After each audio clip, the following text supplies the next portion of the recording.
ഒന്ന് നിർത്തുന്നുണ്ടോ? എനിക്ക് വേണ്ടി നിങ്ങൾ തമ്മിൽ തല്ലണ്ട. നിങ്ങളോടൊക്കെ ഞാൻ പറഞ്ഞോ എനിക്കിപ്പോൾ കല്യാണം വേണമെന്ന്? എനിക്കിപ്പോൾ കല്യാണം വേണം, നിശ്ചയം വേണ്ട. ദയവ് ചെയ്ത് ഈ തർക്കം അവസാനിപ്പിക്കുക, ദിയ രണ്ടുപേരോടുമായി പറഞ്ഞു. അമ്മാവന്റെ ദാന നമ്മുടേക്ക് ഈ ജീവിതം. അമ്മിനി എത്രയ്ക്ക് ന്യായീകരിച്ചാലും അതാണ് സത്യം. അമ്മ പറഞ്ഞ ഈ കടം അന്ന് അമ്മാവന് ചെയ്യാതെ സ്വന്തം കാര്യം നോക്കായിരുന്നു. അന്ന് അങ്ങനെ ചെയ്തിരുന്നെങ്കിൽ അമ്മയുടെ അവസ്ഥ എന്താകുമെന്ന് വെറുതെ ഇരിക്കുമെന്ന് ആലോചിച്ച് നോക്ക്. അതും പറഞ്ഞ് ദിയ സ്റ്റെയർ കയറിപ്പോയി. മധു വിഷനെ തുറച്ചു നോക്കി മുറിയിലേക്ക് പോയി. വിഷൻ തലയിൽ കൈവച്ച് അവിടെ തന്നെ ഇരുന്നു പോയി. ലക്ഷ്മി അമ്മയും തൻ്റെ നമ്പർ ബ്ലോക്ക് ചെയ്തെന്ന് മനസ്സിലാക്കിയപ്പോൾ നിളയാകെ നിരാശയിലായി. നീരജ കിച്ചണിലാണെന്ന് ഉറപ്പുവരുത്തി നിള നീരജയുടെ മുറിയിൽ പോയി അവരുടെ ഫോൺ എടുത്ത് മുറിയിലേക്ക് നടന്നു. അതിൽ നിന്ന് ശ്രീയെ വിളിച്ചു. 2-3 തവണ വിളിച്ചിട്ടും അവൻ അറ്റൻഡ് ചെയ്തില്ല. എന്നിട്ടും തളരാതെ അവൾ ലക്ഷ്മി അമ്മയുടെ നമ്പർ ഡയൽ ചെയ്തു. ആ നമ്പർ പരിചയമില്ലാത്തത് കൊണ്ട് തന്നെ ലക്ഷ്മി അമ്മ കോൾ അറ്റൻഡ് ചെയ്തു. ഹലോ ഹലോ അമ്മേ, ഞാൻ നിളയ. പ്ലീസ് അമ്മ ഫോൺ കട്ട് ചെയ്യരുത്. എനിക്ക് അമ്മയോട് ഒരു അത്യാവശ്യക്കാര്യം പറയാനുണ്ട്. ഞാൻ പ്രഗ്നൻ്റ് ആണ്, അവൾ ഒറ്റ ശ്വാസത്തിൽ പറഞ്ഞു. കോള് കട്ട് ചെയ്യാൻ പോയ ലക്ഷ്മി അമ്മ അത് കേട്ടൊന്നും ഞെട്ടി. പിന്നീട് പൂച്ചത്തോടെ ചിരിച്ചു. നിന്റെയും നിന്റെ തന്തയുടെയും കുറേ നാടകങ്ങൾ ഞങ്ങൾ കണ്ടതാ. തിരിച്ചിവിടേക്ക് കയറിപ്പറ്റാനുള്ള പുതിയ തന്ത്രാവുമല്ലേ ഇത്? സ്വന്തം ബുദ്ധിയാണോ അതോ ഒളിവിൽ കഴിയുന്ന അച്ഛൻ്റെ ബുദ്ധിയാണോ?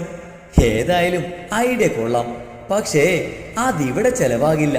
മോള് പോയി ഉറങ്ങാൻ നോക്ക്, പൂച്ചത്തോടെ പറഞ്ഞുകൊണ്ട് ലക്ഷ്മി അമ്മ ഫോൺ വെച്ചിട്ട് പോയി. നിലക്ക് ദേഷ്യം തോന്നി. വീണ്ടും വിളിച്ചു നോക്കിയെങ്കിലും അപ്പോഴേക്കും ബ്ലോക്ക് വീണിരുന്നു. പക്ഷേ അവൾ വാശിയുടെ ഹോസ്പിറ്റൽ റിപ്പോർട്ട്സൊക്കെ വാട്സപ്പിൽ ലക്ഷ്മി അമ്മക്ക് സെൻഡ് ചെയ്തു. ശേഷം ബ്ലൂടിക്ക് വീഴുന്നത് നോക്കി അക്ഷമിയോടെ കാത്തിരുന്നു.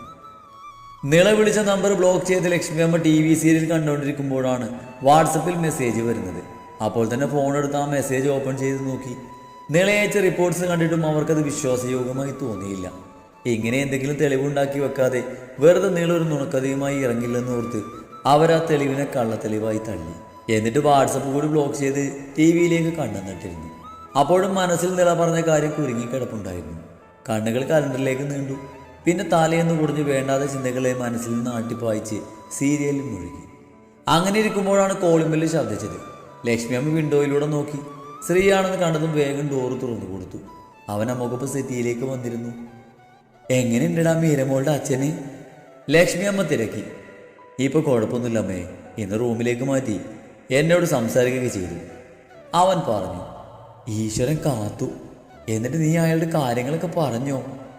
അറിയിക്കേണ്ടതൊക്കെ ഞാൻ അറിയിച്ചിട്ടുണ്ട്. മീര സാറിൻ്റെ മോളാണെന്ന് എല്ലാവരും സാറിനെ അറിയിക്കാതെ ഒളിച്ചു വെച്ചിരിക്കുകയാണമ്മ.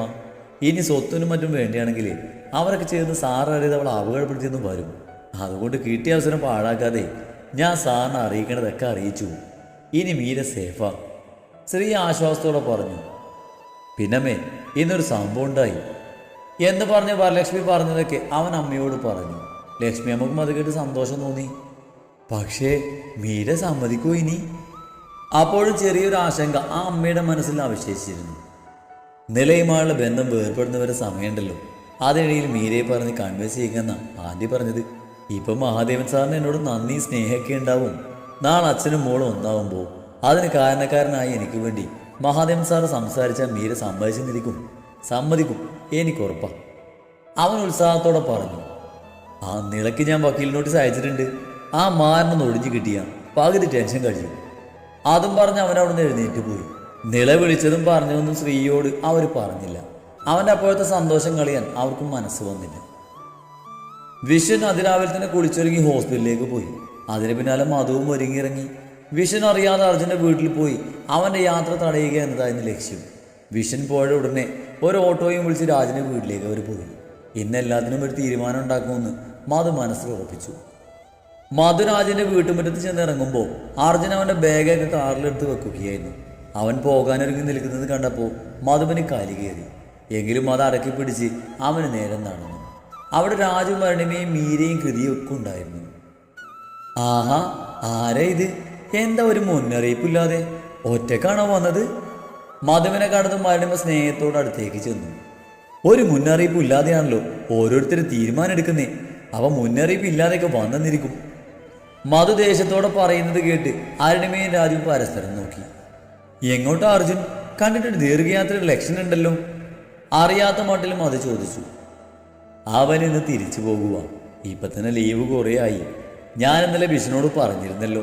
വിശ്വം പറഞ്ഞില്ലേ? രാജാണ് ചോദിച്ചത്. മധു ഒന്നും മിണ്ടിയില്ല.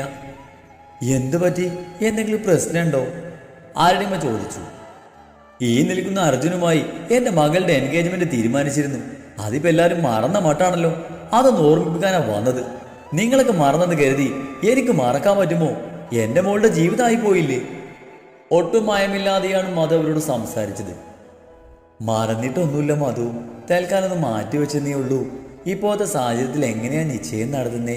വിഷയത്തിനും അതേ അഭിപ്രായം തന്നെയായിരുന്നല്ലോ. അരുണിമ നല്ല രീതിയിൽ തന്നെ മറുപടി പറഞ്ഞു.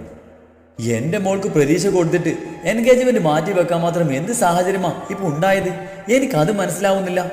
ഏട്ടന്റെ കാര്യം ഓർത്തിട്ടാണെങ്കിൽ ഏട്ടനിപ്പോ കുഴപ്പമൊന്നുമില്ലല്ലോ. എൻ്റെ ഏട്ടന്റെ കാര്യത്തിൽ എനിക്കില്ലാത്ത ടെൻഷൻ നിങ്ങൾക്ക് എന്തിനാന്നാ എനിക്ക് മനസ്സിലാവാത്തത്. മധുവിന്റെ സംസാരം അവിടെ ആർക്കും ഇഷ്ടപ്പെടുന്നുണ്ടായിരുന്നില്ല. മധു ഒന്ന് സമാധാനിക്ക്. എന്തിനാ എങ്ങനെ ദേഷ്യപ്പെടുന്നത്? അരുണിമ ശാന്തമായി ചോദിച്ചുകൊണ്ട് മധുവിന്റെ കയ്യിൽ പിടിച്ചു. മധു ഉടനടി ആ കൈ തട്ടിയെറിഞ്ഞു. കൃതിക്കും അർജുനും അത് കണ്ട് ദേഷ്യം വന്നു. എന്തോ പറയാൻ മുന്നോട്ട് വന്ന കൃതിയെ രാജു പിടിച്ചു നിർത്തി. അവളെ കണ്ണുകൾ കൊണ്ട് വിലക്കി രാജു മുന്നോട്ട് വന്നു. മധു, മാഹി വലിയൊരു അപകടത്തിൽപ്പെട്ട് ക്രിട്ടിക്കൽ സ്റ്റേജ് തരണം ചെയ്തിട്ടാണ് അവിടെ കിടക്കുന്നത്. അത് മധുവിനൊരു പ്രശ്നമല്ലെങ്കിലും എനിക്കതൊരു വലിയ പ്രശ്നം തന്നെയാണ്. കാരണം മാഹി എനിക്ക് എൻ്റെ കൂടപ്പിറപ്പിന് തുല്യമാണ്. അവനെ കണ്ടിട്ടാ ദേവിയുമായി എൻ്റെ മകൻ്റെ വിവാഹം ഉറപ്പിച്ചത് പോലും. അതുകൊണ്ട് അവനില്ലാതെ, അവൻ്റെ പൂർണ്ണ തൃപ്തിയില്ലാതെ എൻ്റെ മകൻ്റെ എൻഗേജ്മെന്റ് നടത്താൻ ഞാൻ ഉദ്ദേശിക്കുന്നില്ല. മഹിയുടെ അനന്തരവളായതുകൊണ്ട് മാത്രം മഹിയോട് നിങ്ങൾ ചെയ്തു കൂട്ടിയ ദ്രോഹങ്ങളൊക്കെ അറിഞ്ഞിട്ടും ഈ ബന്ധത്തിൽ നിന്ന് ഞങ്ങൾ പിന്മാറാതിരുന്നത്. രാജ ശാന്തത കൈവിടാതെ പറഞ്ഞു. പക്ഷേ അതൊക്കെ കേട്ട് മധുവിൻ്റെ ദേഷ്യം അധികരിക്കുകയാണ് ചെയ്തത്. ഓഹോ, അപ്പൊ നിങ്ങളെന്താ പറഞ്ഞു വരുന്നത്? ഏട്ടന്റെ പൂർണ്ണ തൃപ്തി ഇല്ലാത്തടത്തോളം കാലം എൻഗേജ്മെന്റ് നടക്കില്ലെന്നോ? മധുവിന്റെ ദേഷ്യത്തോടെയുള്ള ചോദ്യത്തിന്റെ മറുപടിയായി രാജൊന്ന് മൂളി. ആ പേടിന് ഒരിക്കലും ഇതിന് താല്പര്യം കാണിച്ചില്ലെങ്കിൽ ഈ വിവാഹം തന്നെ വേണമെന്ന് വെക്കോ നിങ്ങള്? മധുവിന്റെ ആ ചോദ്യത്തിന് അവരാരും മറുപടി കൊടുത്തില്ല. എന്താ മധുവിന്റെ ഏട്ടനല്ലേ? ആ ഏട്ടനും കൂടി സുഖമായി വരാൻ വേണ്ടിയല്ലേ എൻഗേജ്മെന്റ് നീട്ടി വെച്ചത്? മാഹിയേട്ടൻ കൂടി ഉണ്ടെങ്കിൽ നമുക്ക് എല്ലാവർക്കും കൂടുതൽ സന്തോഷമല്ലേ ഉണ്ടാവുക? എന്തിനാ ആ ഏട്ടനോട് നന്ദികേട് കാണിക്കണേ? പറഞ്ഞു വന്ന കൂട്ടത്തിൽ അരുണിമയുടെ വായിൽ നിന്നും അറിയാതെ ആ വാക്ക് വീണുപോയി. അത് കേട്ട് മധുവിന് കലിയിളകി. ഞാൻ എന്ത് നന്ദികേട് കാണിച്ചെന്നാ എല്ലാരും പറയുന്നുണ്ടല്ലോ. മധു ഉറഞ്ഞു തുള്ളി. രാജു നെറ്റിയിൽ കൈവച്ച് അവിടെ മുഴഞ്ഞു. ആ നിപ്പി കാണിക്കുന്നതൊക്കെ തന്നെയാ നന്ദികേട്. നിങ്ങളുടെ ജീവിതം സുരക്ഷിതമാക്കാൻ നിങ്ങളന്ന് അങ്കിളുടെ കാല് പിടിച്ച് കരഞ്ഞപ്പോ അങ്കിൾ നിങ്ങൾക്ക് വേണ്ടി നശിപ്പിച്ച് കളഞ്ഞത് സ്വന്തം ജീവിതമായിരുന്നു. അത്രയൊക്കെ ചെയ്തു തന്നിട്ടും നിങ്ങൾ വീണ്ടും വീണ്ടും ആ മനുഷ്യനെ ചതിക്കുവല്ലേ ചെയ്തത്? ഒരു മകളുണ്ട് എന്ന് അറിയാതെ ഇത്രയും വർഷം ഒറ്റപ്പെട്ട് ജീവിച്ചപ്പോ നിങ്ങളുടെ സുഖത്തിനും സന്തോഷത്തിനും ഒരു കുറവുണ്ടായില്ലല്ലോ. എന്നാൽ ആ സുഖവും സന്തോഷവും കൂടപ്പിറപ്പിന്റെ സന്തോഷങ്ങൾക്ക് മേലെ ആണിയടിച്ചിട്ടാണെന്ന് മറക്കരുത്. ആ നന്ദിയോ കടപ്പാടോ ഒന്നും വേണ്ട. നിങ്ങളുടെ സ്വന്തം കൂടപ്പിറപ്പാണ് അവിടെ ആക്സിഡന്റിൽപ്പെട്ട് കിടക്കുന്നതെങ്കിലും ഓർത്തൂടെ? കൃതി സഹായിക്കട്ട് പറഞ്ഞു. കൃതി, നീ മിണ്ടാതിരിക്ക്. അരുണിമ ശാസനയോടെ പറഞ്ഞു. അവള് പറയട്ടെ. ഈ പിള്ളേരുടെയൊക്കെ മനസ്സിൽ ഞങ്ങളെക്കുറിച്ച് വിഷം നിറച്ച് വെച്ചേക്കുവാണല്ലേ? ഈ വിഷം മനസ്സിൽ വെച്ചാണോ നിങ്ങളൊക്കെ ഞങ്ങളുടെ മുന്നിൽ ചിരിച്ചു കാണിച്ചത്? മധു പൂജിച്ചു. മീരൊന്നും മനസ്സിലാവാതെ എല്ലാവരെയും മാറി മാറി നോക്കുന്നുണ്ട്. അർജുന് ദേഷ്യം വരുന്നുണ്ട്. അവന് പോകാനുള്ള സമയവുമായി വരുന്നു.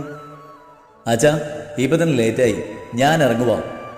അർജുൻ അതും പറഞ്ഞ് കാറിൽ കയറാൻ നിന്നതും മധുവിന് തടസ്സമായി ഡോറിന് മുന്നിൽ കയറി നിന്നു. നീ എങ്ങോട്ടാ പോകുന്നേ? എനിക്ക് സംസാരിക്കണത് നിന്നോടാ. നീയാ എൻ്റെ മോൾക്ക് പ്രതീക്ഷ കൊടുത്തത്. മധുവിന്റെ കൈ ബലമായി പിടിച്ചു വെച്ചു. ഞാൻ ദിയക്ക് എന്ത് പ്രതീക്ഷ കൊടുത്തെന്നാ? ഞങ്ങൾ തമ്മിൽ കോണ്ടാക്ട് പോലും ഇല്ല. വാക്കുകൊണ്ടോ നോക്കുകൊണ്ടോ ഇതുവരെ ഞാൻ അവൾക്ക് ഒരു പ്രതീക്ഷയും കൊടുത്തിട്ടില്ല.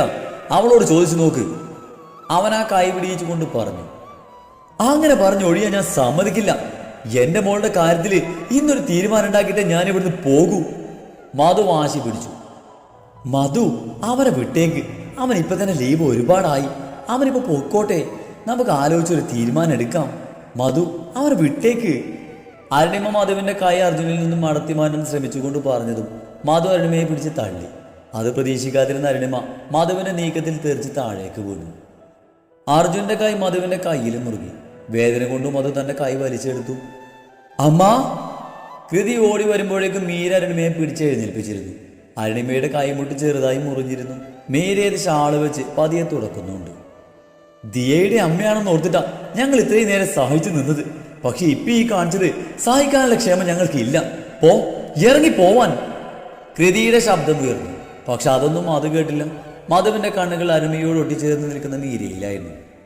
ഓ, ഇവിടെ ഉണ്ടായിരുന്ന തമ്പുരാട്ടി? മധു മീരയെ കണ്ട് ചോദിച്ചു. മീര സംശയത്തോടെ അവരെ നോക്കി നെറ്റിച്ചു വിളിച്ചു. ഇവളെ കണ്ടത് കൊണ്ടാവും നിങ്ങൾ എൻഗേജ്മെന്റ് നീട്ടിവെച്ചതല്ലേ? ചുണ്ടൊന്ന് കോട്ടി പൂച്ചത്തോടെ മധു ചോദിച്ചു. അതിന്റെ അർത്ഥം മനസ്സിലാവാതെ അവരൊക്കെ മധുവിനെ ഉറ്റുനോക്കി. മഹാദേവന്റെ അനന്തരവളേക്കാൾ എന്തുകൊണ്ടും നല്ലത് മഹാദേവന്റെ മകളാണല്ലോ. ആത്മസുഹൃത്തുമായുള്ള ബന്ധം നന്നായിട്ട് ഊട്ടിയുറപ്പിക്കുന്നത് മാത്രമല്ലല്ലോ, സാമ്പത്തികം കൊണ്ടും അതല്ലേ ലാഭം. മധു പറയുന്നത് കേട്ട് രാജന് ദേഷ്യം തോന്നി.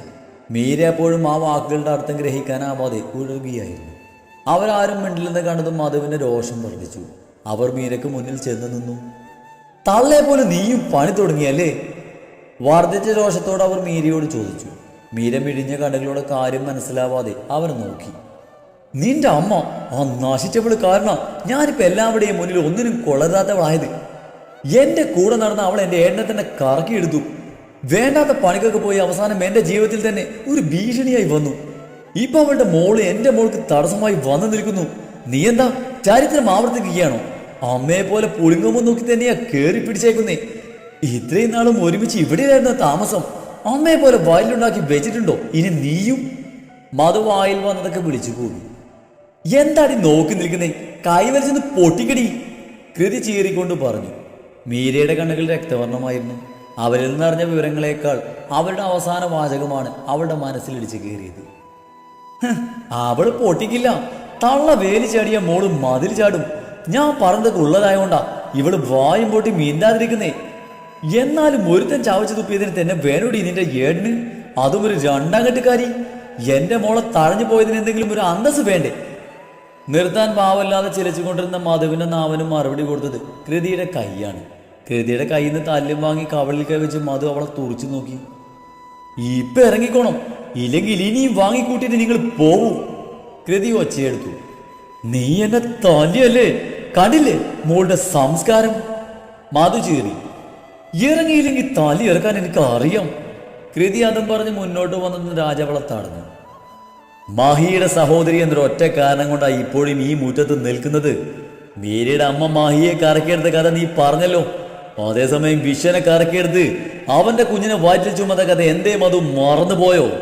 മധുവും വേലി ചാടിയതാണല്ലോ. അവ നീയ മതിൽ ചാടുമെന്ന് ഇനി കണ്ടറിയേണ്ടി വരും.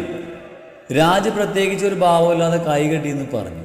രാജു പറഞ്ഞത് കേട്ട് മധുവിന് ഉത്തരം മുട്ടിപ്പോയി. ഇനി എന്ത് പറഞ്ഞ് തർക്കിക്കുമെന്ന് അറിയാതെ മധു പതറിപ്പോയി. എനിക്കിന്നൊരു തീരുമാനം അറിയണം, മധു പതർച്ച മറച്ചുകൊണ്ട് പറഞ്ഞു. നിങ്ങൾക്ക് തീരുമാനമല്ല അറിയേണ്ടത്, ഞാൻ പറയാം. അർജുൻ ബാഗ് തോളിലേക്ക് ഇട്ടുകൊണ്ട് മധുവിന് മുന്നിൽ വന്നു നിന്നു. മധു മീരയെന്ന് നോക്കിക്കൊണ്ട് അർജുൻ ഉറ്റുനോക്കി. ഇനി ഈ എൻഗേജ്മെന്റ് നടക്കില്ല. നിങ്ങളുടെ തിയറി വെച്ച് അവൾക്കും മതിൽ ചാടാൻ തോന്നിപ്പോയാ അനുഭവിക്കേണ്ടി വരുന്നത് ഞാനാ. അതുകൊണ്ട് ഞാൻ ഈ വിവാദത്തിൽ നിന്ന് പിന്മാറുന്നു. അവന്റെ തീരുമാനം കേട്ട് മധു ഞെട്ടി. മോനെ, ആരെയും അവനെ വിളിച്ചു. വേണ്ടമ്മ, എന്നെയും മീരയും പറ്റി ഇവർ വിളിച്ച് പറഞ്ഞതൊക്കെ അമ്മ കേട്ടതല്ലേ. ഇത്രയും വൃത്തികെട്ട മനസ്സുള്ള സ്ത്രീയുടെ മരുമകനായി ജീവിക്കാൻ എനിക്കൊട്ടും താല്പര്യമില്ലമ്മ. ഇന്ന് സ്വന്തം കൂടപ്പിറപ്പിനെ തടഞ്ഞ ഇവര് നാളെ നല്ലൊരു പ്രപ്പോസൽ വന്നാൽ എന്നെയും തഴയില്ലെന്നെന്താ ഉറപ്പ്? മകന്റെ ചോദ്യത്തിന് അരുണിമക്ക് ഉത്തരം ഉണ്ടായിരുന്നില്ല. ഈ ചെയ്തതിന് ഞാൻ പ്രതികരിക്കാത്തത് നിങ്ങളൊരു സ്ത്രീ ആയതുകൊണ്ടാണ്. ഇവിടെ നിന്ന് ആ പരിഗണന കൂടി ഇല്ലാതാക്കാതെ പോകാൻ നോക്ക്. അരുണിമയുടെ ചോര പൊടിയുന്ന കയ്യിലേക്ക് നോക്കി അർജുൻ മധുവിനോട് പറഞ്ഞു. ഓ, അത് ശരി. ഒരവസരം കിട്ടാൻ കാത്തു നിൽക്കുക എന്നല്ലേ വിവാഹം വേണ്ടെന്ന് വെക്കാൻ? ഇനിയിപ്പോ എളുപ്പമായല്ലോ.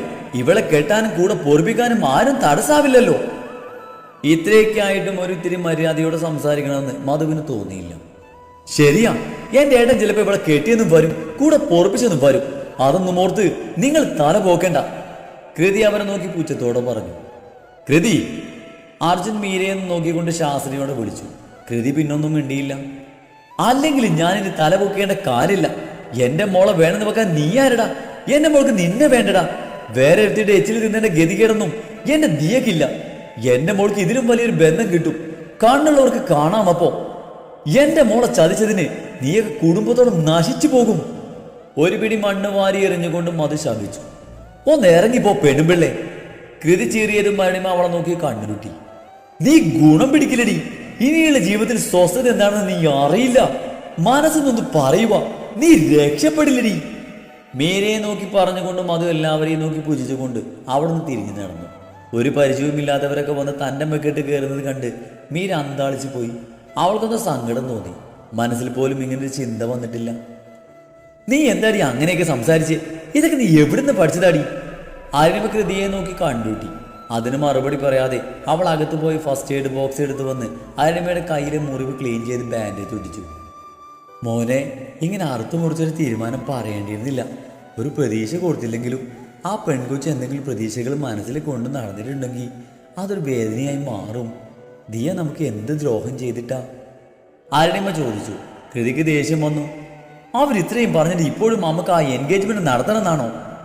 അവൾ ഇഷ്ടക്കേടോട് ചോദിച്ചു. വേണ്ടമ്മ, അവർ പറഞ്ഞതൊക്കെ കേട്ടില്ലേ?